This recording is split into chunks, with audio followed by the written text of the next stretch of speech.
Non-monogamous teachers and content creators are just people, and we make mistakes too.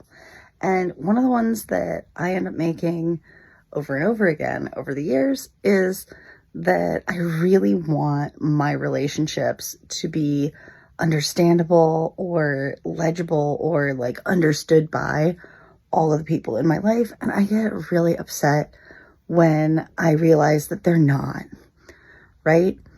And they just aren't going to be all of the time. Especially as a relationship anarchist, there are relationships that I have that the folks in my life don't always have a clear understanding of or don't show appreciation of in the way that I would prefer all of the time. So, like in a story time way, I have connections that aren't like perfectly labeled all of the time. And yeah, that's harder for like family and friends to necessarily wrap their heads around. That doesn't mean, as sort of a lesson learned, that it's not worth me having those connections, or it's not worth me trying to explain why this person is important to me and they're still invited to a holiday, for example. But it does mean that I have to have some empathy and understanding for the people in my life who haven't spent years deconstructing concepts like amatonormativity, the idea that like romance is the most important thing in your life and should be centered, because we were all raised in this culture that does center it.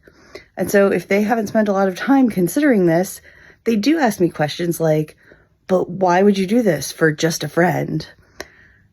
And like having a little bit of patience and empathy for them, but still expecting a baseline of respect for my choices is something that I have the option to do, rather than being my impatient self and flying a little bit off the handle when I realize that someone hasn't understood something the first couple of times I explain it to them.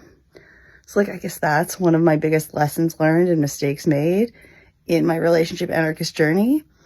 And we're doing this class in just a couple of weeks on October 12th. Me, Annie Undone, Chaneé Luna, and Gabrielle Smith are all going to share different mistakes that we've made with some concrete lessons to follow up, sharing in detail and sharing each other's experiences to talk about different things that you can learn from so that maybe you can avoid some of our mistakes rolling forward. Come and join us. The link's in my bio.